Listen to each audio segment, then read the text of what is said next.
So, hi everybody. Welcome to this meeting.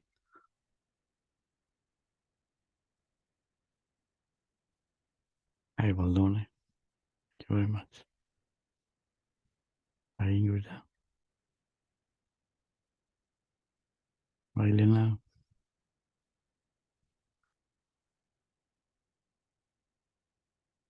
Oh, here she is. Hi Lena. So, we usually start with the guided meditation. We do the same today. So we just close our eyes and, so to speak, landing on the spot.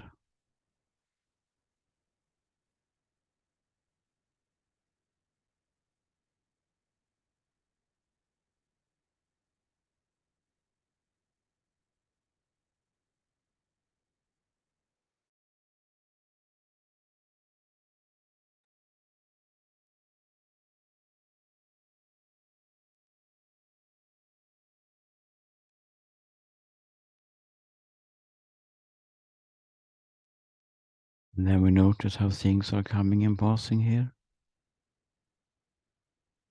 Feelings coming and going. Experiences coming and going. The sounds of this voice coming and going. And thoughts, of course, coming and going.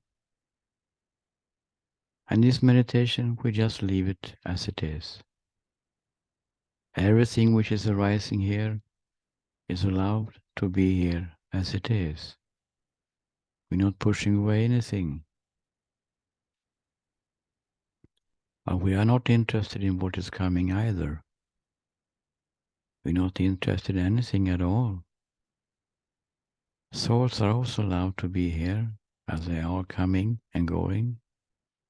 We don't push away any thoughts. We just allow everything to be here as it is. Not interested in anything at all. Just sitting here and doing absolutely nothing.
And if thoughts are grabbing attention, we just remember the instruction not to be interested in them. Thoughts are allowed to come and go here as everything else is allowed to come and go. We don't push away anything. We don't have any ideas that it should be in a certain way. Everything is allowed to be exactly as it is, including thoughts. We are simply not interested in them, and they will subside more and more by itself. They can still be there in the background, no problem. So we just sit here, whatever happens, thoughts, emotions, sensation in the body, we just allow things to come and go as it already doing. Not interested in anything particular, doing absolutely nothing.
Okay, we can take 1 or 2 minutes to come out of meditation.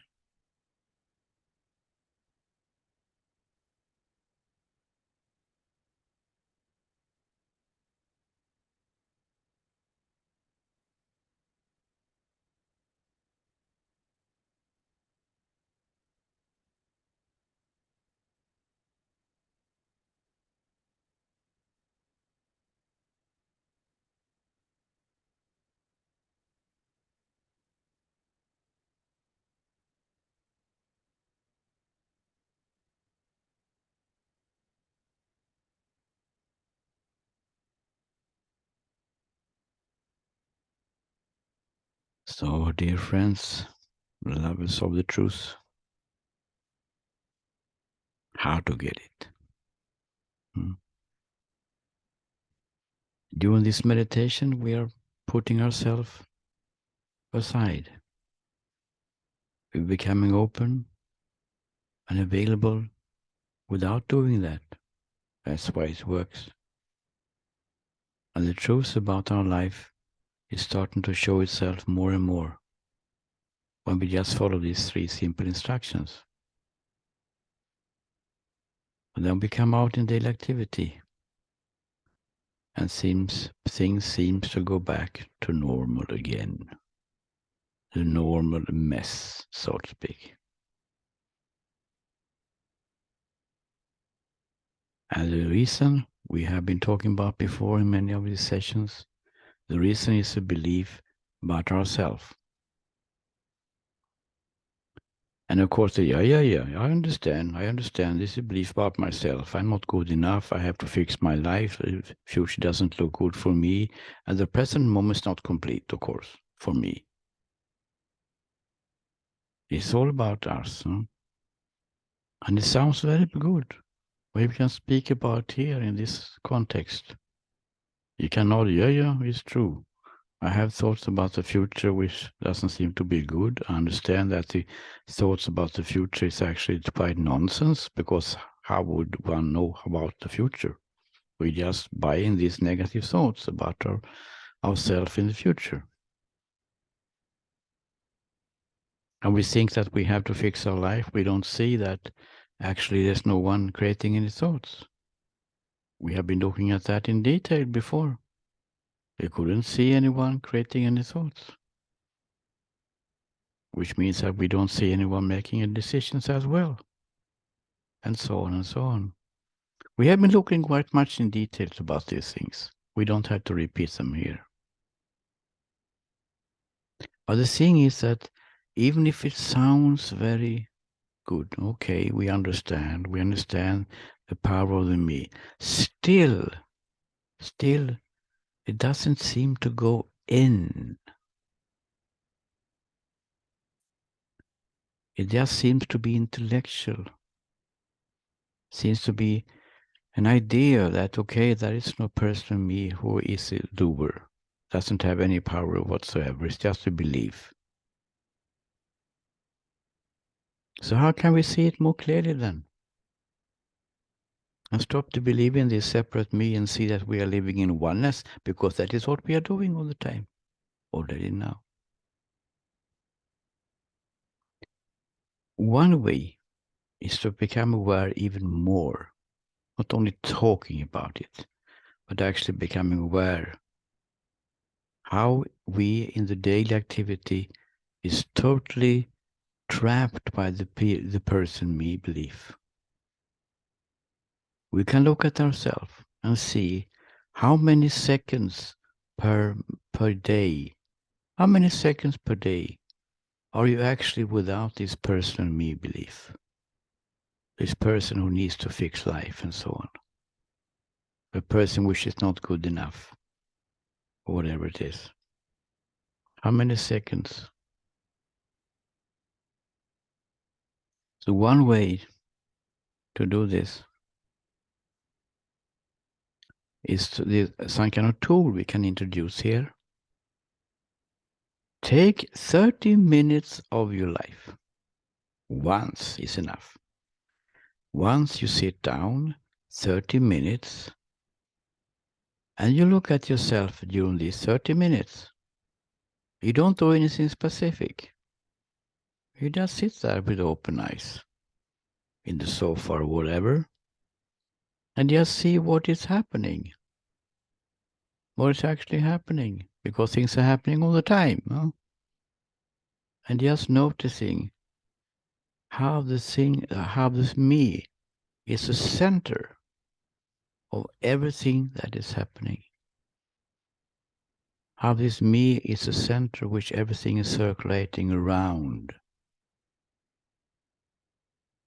You can even sit down in a cafe doing it for half an hour, and you will see, if you are aware in this way, just 30 minutes, and you will notice, probably very astonishingly, very surprisingly, you will notice that, oh my God, there is not one single moment here that I am not aware of this personal me as the center of everything which is happening. Every thought which is coming in you, look at it and you will see that the thought is about you. It's about you doing something now, soon, or in the future, about something you did in the past that you regret maybe. Something about you and the relationship to your partner or to other people or to the parents. Something about you that you wish something which is not here. You will be surprised. And during these 30 minutes, maybe there's not one single second where the me is not grabbing attention. It's quite a discovery, actually. It's not something you just talk about in a meeting like this, but to look in your own life. And, oh, my God, there's not one single second here. Every thought that comes, every feeling that comes, every sensation in the body, my body, everything that other people say, other people look at me in a certain way, all the behaviors, all things that needs to be done, the issue list, problems that needs to be solved, the memories of problems that are solved, thinking about other people, memories about other people, to just discover everything is circulating around this person. Quite surprised. And this person, me, is some filter. Some kind of filter is in front of us. So we don't see how it really is. We don't see that life is a dance. It's just a flow, a spontaneous movement of things coming and going for no one. You are just this beautiful, so to speak, witness of it all. Totally untouched by what happens in the story. Totally at peace. Totally free.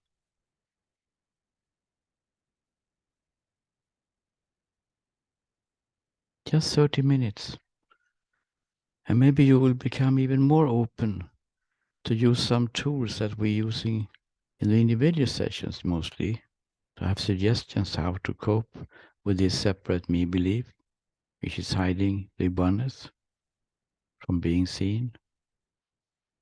Then you will become more open for this, that okay, it's not only a subject, it's not only a topic in a meeting, but it actually has to do with my life. It's to do with my detailed, concrete situations in my life from morning to evening. Everything is just constantly circulating around this belief in a me which is, they say, the guys who know something, the men and the women, so-called wise or awakened or whatever you call them, they say it doesn't exist. Is it really true? No, I don't believe that. What is happening to my life if I don't exist as a person? Sounds awful. But when you look at this in 30 minutes, you will become aware that maybe it is true, but there is no person here. It's just a dance, just a movie, so to speak. No doer, no thinker, no decider, no controller, no experiencer even. And by doing this 30 minutes once, maybe you will become more open for using some tools to see it more deeply, as there is no person me. And then the oneness is seen.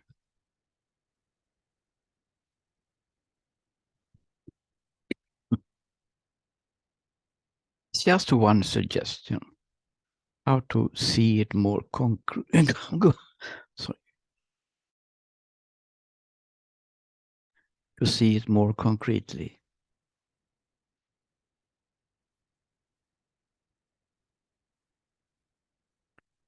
Is there any questions around this? Anyone who wants to comment on this? Protest or whatever? I open the view for that now. Someone wants to ask something or comment?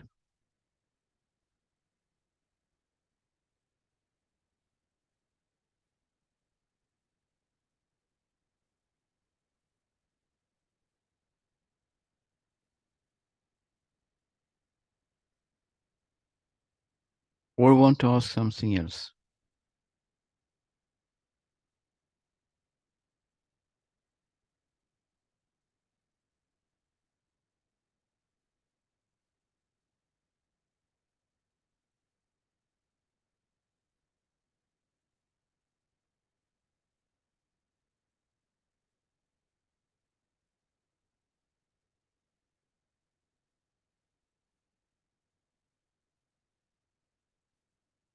Hello, Krista. Yeah, hello. Hello. Yeah. So I was discussing something similar with a friend few days back. Can you put And on the, you think you can put the yeah, there's some the problem. video? I'll just try to. Yeah. If it's possible for you? Yeah. So can you see me? Yeah, good, good. Okay. So I was discussing with a friend about this personal me, and he said, that the last bits of the personal me are very difficult to get rid of. So that is like a trap. And I said, but who is wanting to get rid of those last bits? It is also the personal me. So like when you describe this exercise of checking whether the personal me is not there, is it the personal me which is checking that the personal me is not there, or how? It sounds like a paradox, yeah. Understand?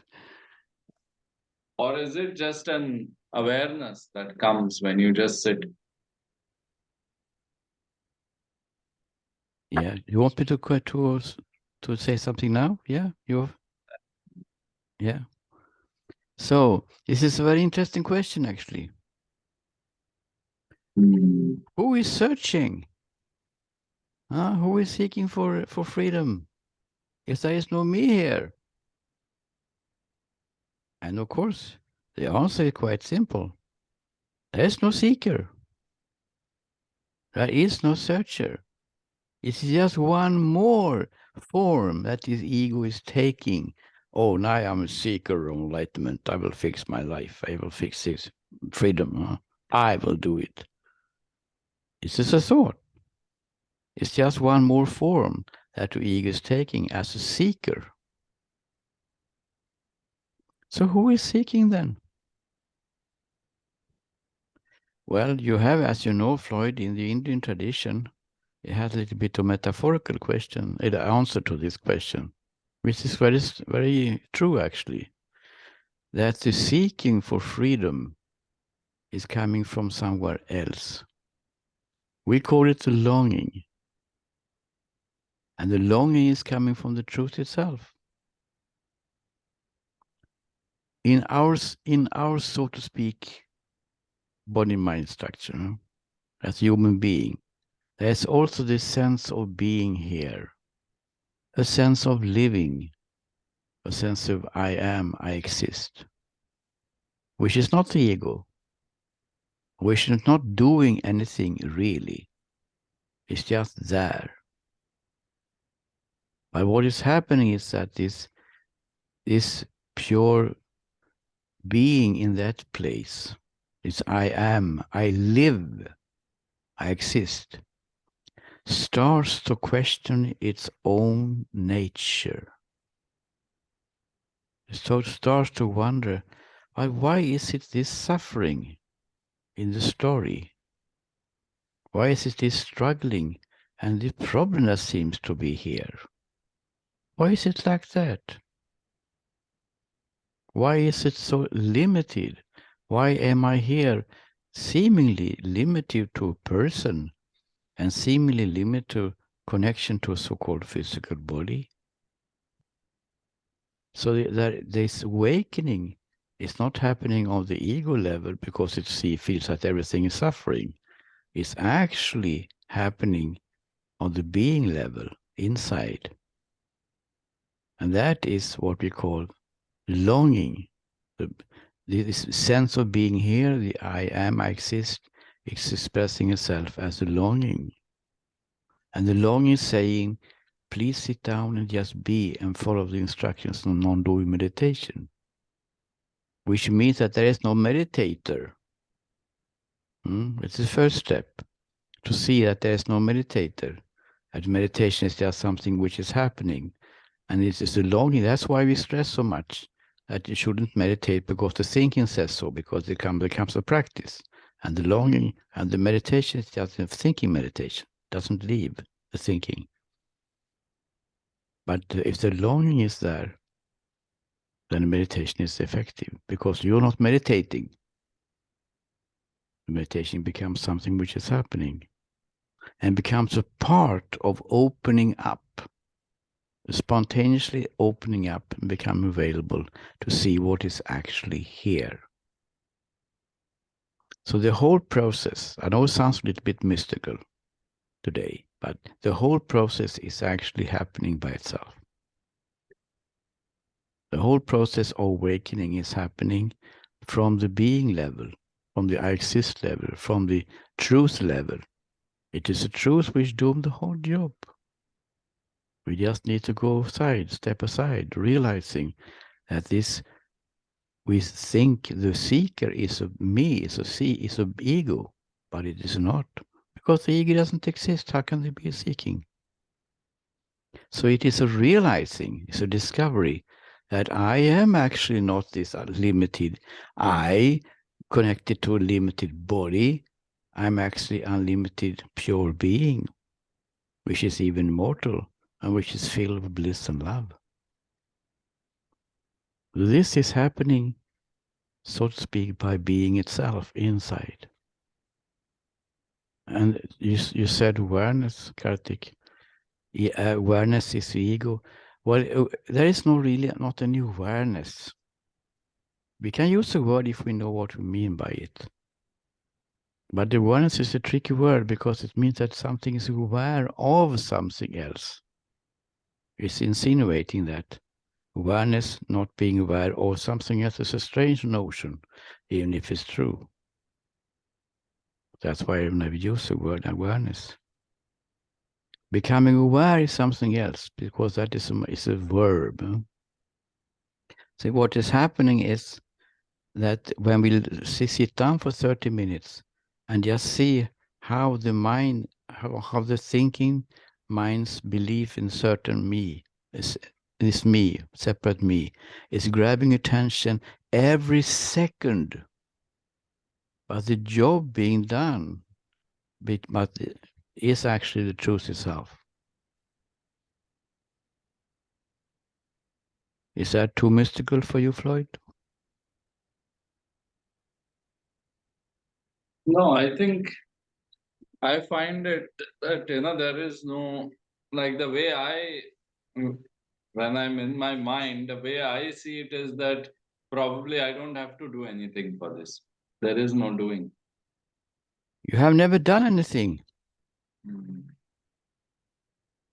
But who is going to realize that if there's nobody there? So it cannot be that one. Huh? That is the truth itself. And sounds very abstract now. Sounds a little bit mystical. Huh? But it's actually, you will see it more and more when you go into this, what we do here. We will see it more and more.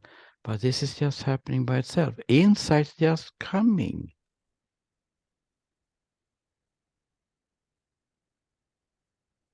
And one way to enhance this, to speed this up, this process of the truth breaking through in you, because that is what we're talking about. Huh? The truth wants to break through in you, so to speak. That's why you come here. And the truth, and to enhance that, to give it power. This is why we have introduced this, what should we call it, Shaktipat or whatever. It's not Shaktipat really, but it's just a word because it's not a transmission. But we are introducing this tool, which is not the same as we did in Goa. It's something totally different, actually. To enhance, to give more power to this being inside, to this pure I exist inside, which is actually doing the whole job. To awaken it more, to enliven it more by using this little tool that we have been doing the last group sessions, and also been testing it in individual sessions with the guru. I'm actually surprised over the result. People are coming with some beautiful reports of this. This is in tune with what you just said here, that it's not any me seeking. You know? The process is totally coming from the truth itself. It breaks through to you. It's functioning as a snow plow for you who know snow plow. It takes away the hindrances and the obstacles on the way. It's doing this whole thing. Take away the obstacles and to show how it really is, that you are just this pure being, which is total love and bliss and peace. Permanent state in immortal. Big words, but this is how it is. Do we have any more comments on this, Floyd? No, not on this. No. Okay, something else. You can have a comment on something else if you want to. It's up to Wanted you. to ask you, maybe, I don't know, maybe it is helpful for the other people here also, that there is some kind of, I don't know, it cannot be described as samadhi, but there is some kind of orgasmic state for few seconds which we experience after sex or after, some kind of pleasure. Let's say you have a very good meal, and uh,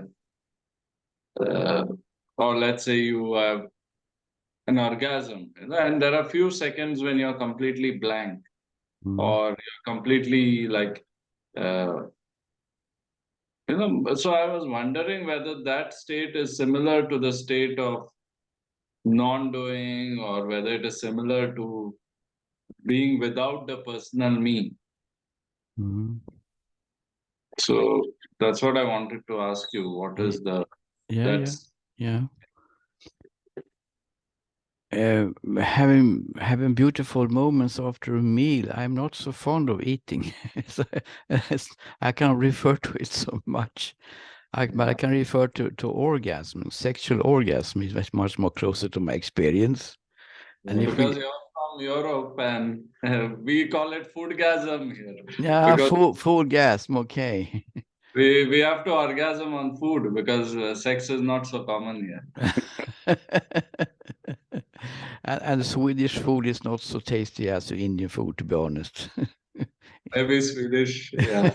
We are more for sex. Maybe the people are tasty.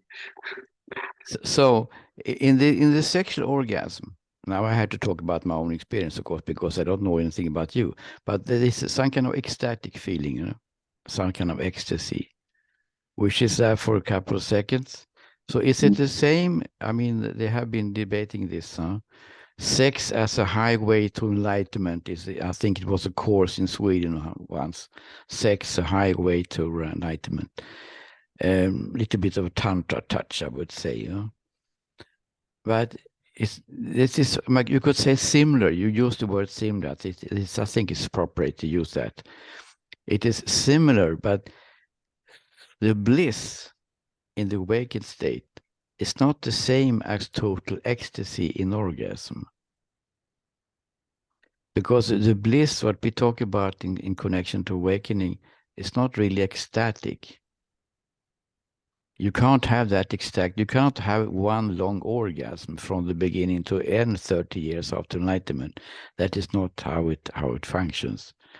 The bliss is a word that we try to point to something which is so strong emotions, so strong joy, which is not an experience. Bliss is not an experience. It is a quality of you, of being. One aspect is ecstasy, yes, but not ecstasy in the same way as sex is. I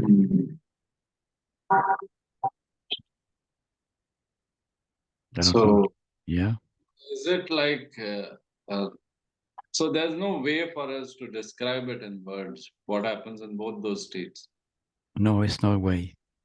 All this I can talk about in a separate session. I think I will.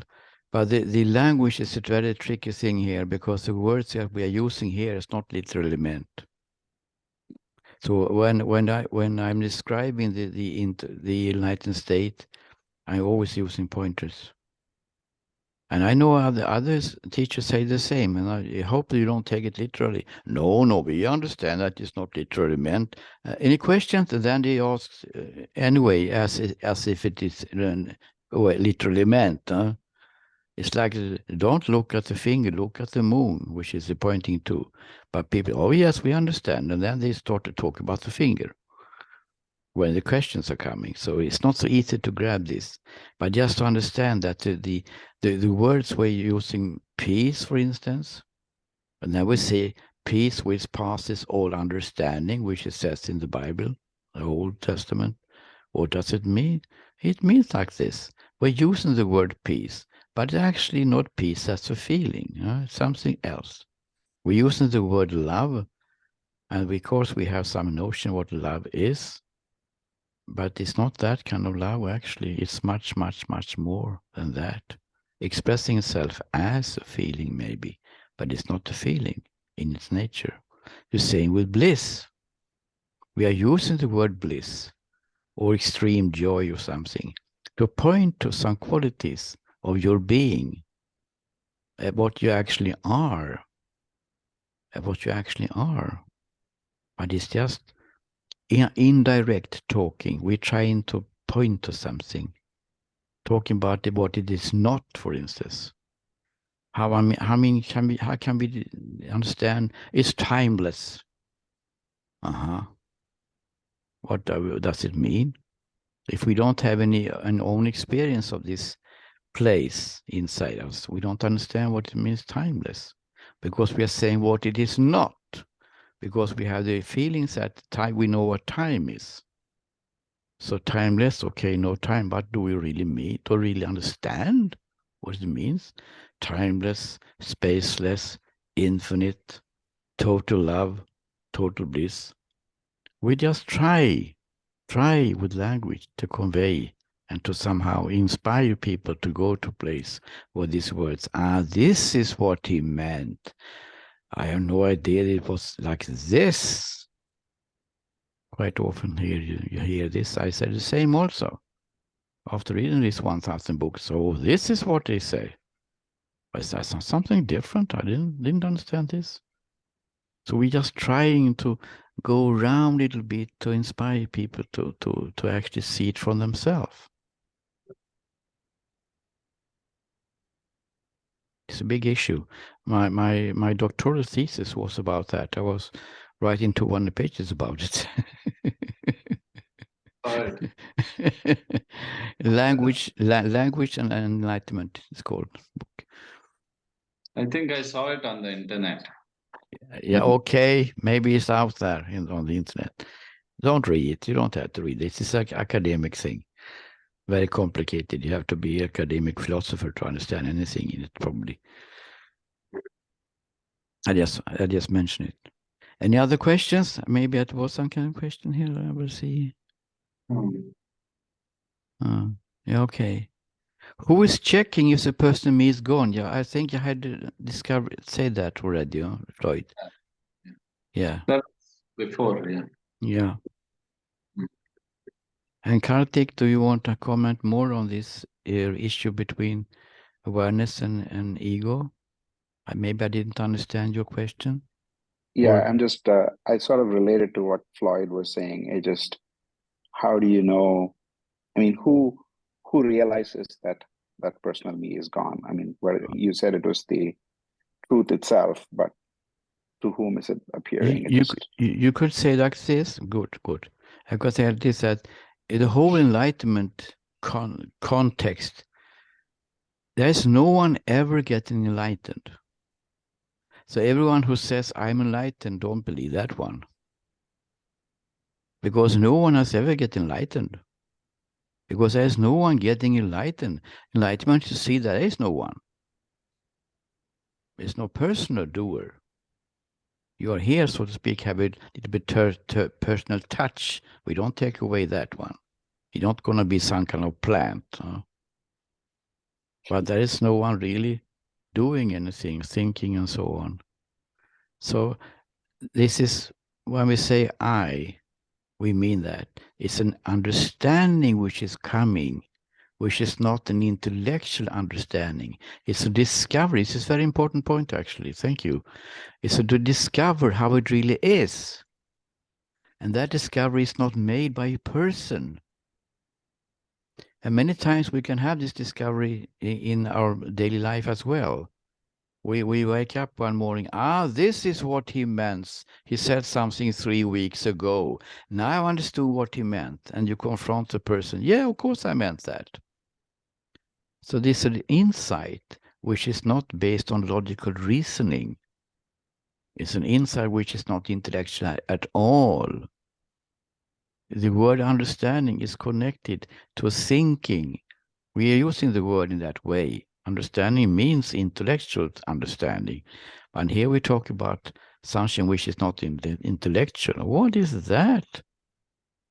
That's why this mystic Sunyata from Rishikesh, Danish guy, he introduced the non-English word understanding, just to pinpoint to that actually is an understanding which is, so to speak, inner understanding, but which is not based on thinking. It's not based on logical reasons. It's not thought. The insight of awakening, inside that your pure being, which is being love and bliss and peace, that insight is coming before the thinking of it. Then later on, it can take years before the thinking is trying to grab what is really has happened here. For many people, it takes years. It's just a seeing. That's why we call it seeing. Rishi. Maharishi means great seer. Someone who sees how it is, but not with the thinking mind. We have this ability to understand things without a thinking mind. That is being used when it comes to the truth. That's why feeding the mind with more books and more concept doesn't help, because we have to leave the mind totally in order to see something which is not intellectual, which cannot be grabbed by thoughts, by concepts. And even after the awakening has dawned upon you, you still cannot grab it by thought. You're not getting better by grabbing by thought, because something this is beyond thinking. Even the word oneness is just ignorance, actually. Because oneness, what oneness means, that there's something which is not one, which is not the case. Everything is one. But we are using the word oneness just to bring people along, huh? To get people inspired to see what life actually is. No suffering. There's no struggling here. There's no problems. There's no regrets. There's no worry. It's just based on the belief in me. You are using language to get people along, knowing all the time that language is actually not really true. I know that Ramana Maharshi once talked about this. He said that if I would say how it really is, no one would believe me. So I had to somehow use language which people can understand a little bit. So I have to go down a little bit from the top of the mountain and to say things which are not totally true, really. It's just a matter of communicating. It works quite good. Another way, of course, is to be totally silent. But does it really work also? Sometimes, maybe.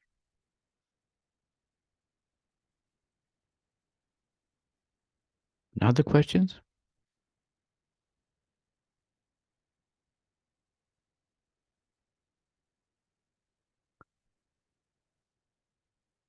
So because this tool, which we have been using for some small meetings now, has been very successful, and people have given beautiful reports on them.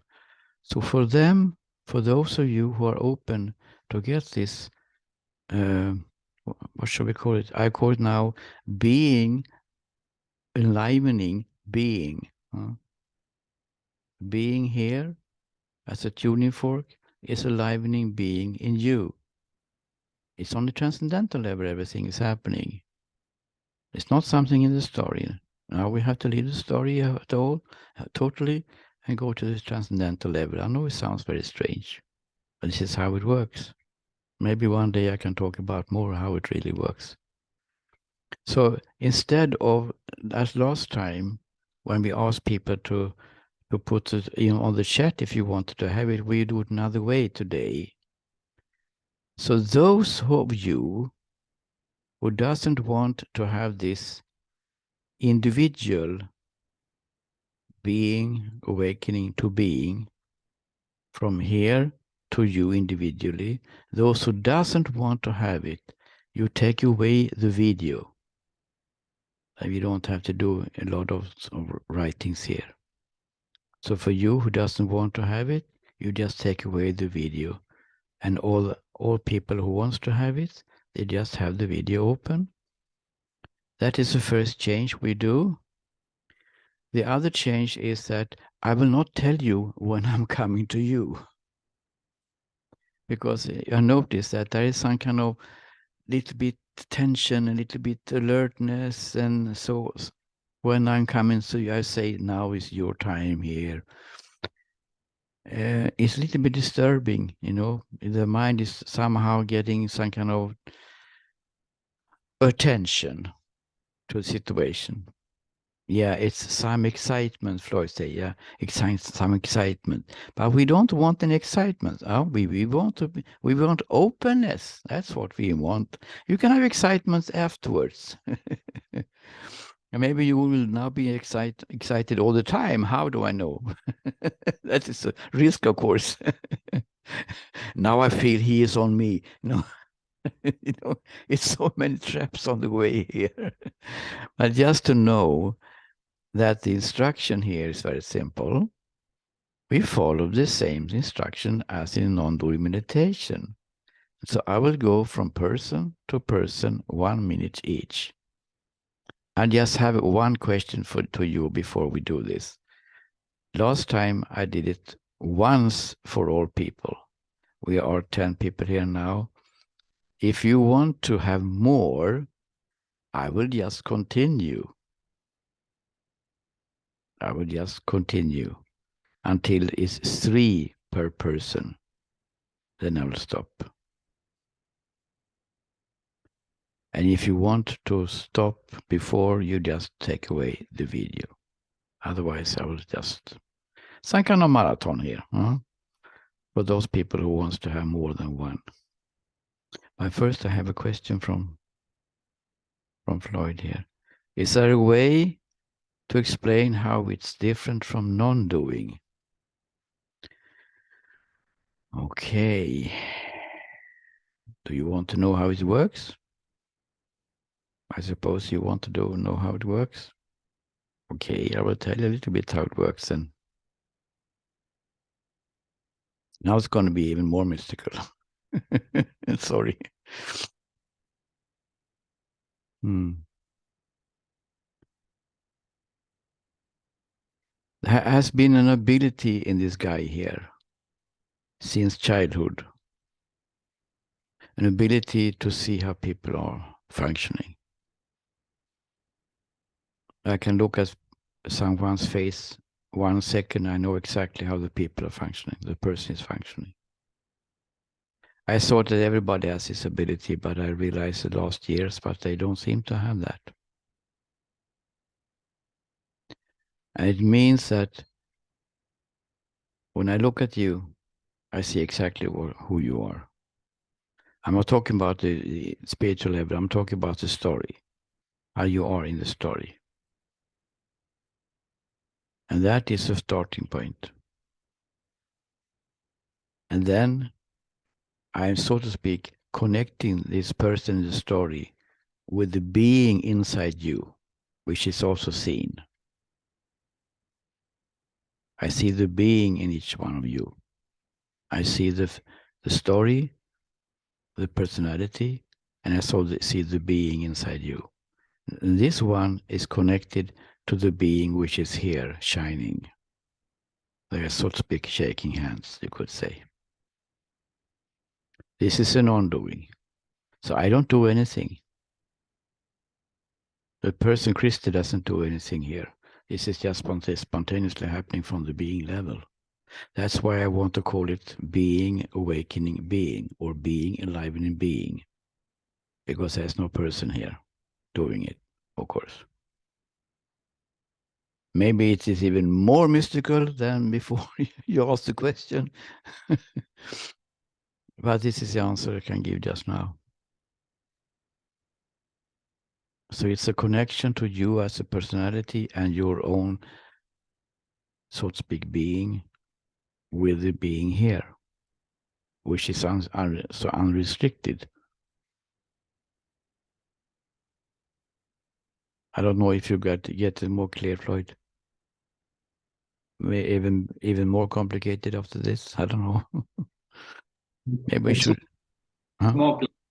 It is clear. Yeah. Okay. Good. This is just to understand that there is no. It's actually what is happening is being. It's just happening within being. It's happening on the transcendental level all the time here. In this little technique, you could call it, or method.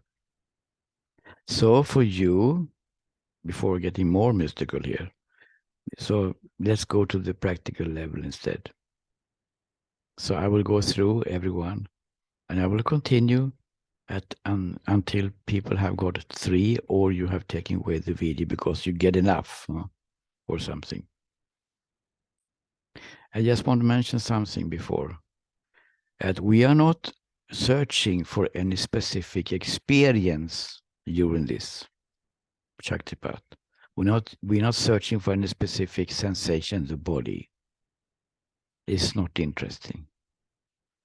What we want is in shift in perspective, a shift in consciousness, if you want to use that word, a shift to see what is actually true about your life.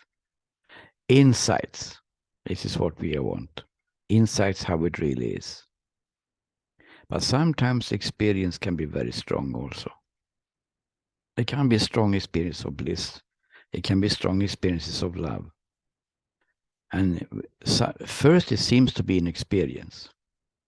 But if it stays in you, if you see that this unconditional total love or bliss or whatever it is, peace, if it stays within you, which means that it's not fading, which means that it's not an experience only.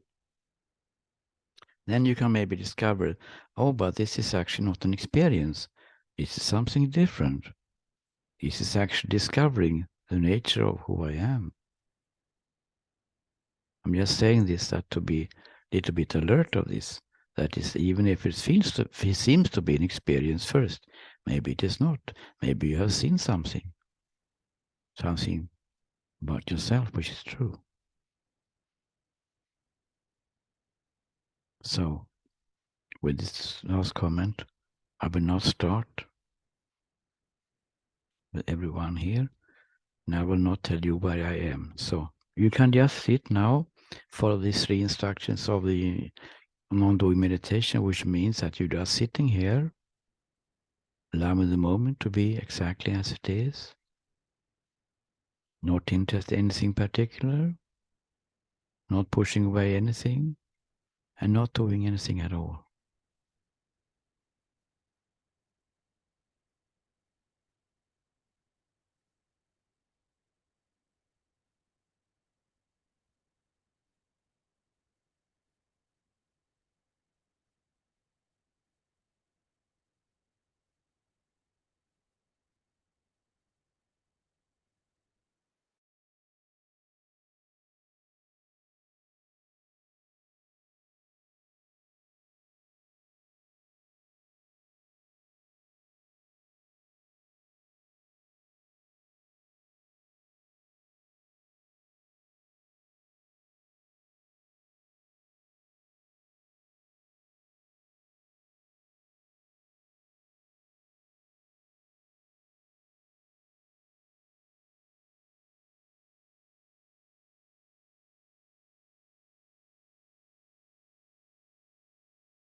So, my friends, that was it.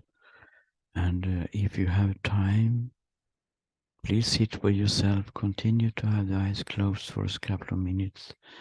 And I will end the session here so you don't have to do anything. I will just go end this whole session and you sit with yourself for 5-10 minutes more if you can. If you feel for lying down afterwards, you can do that also.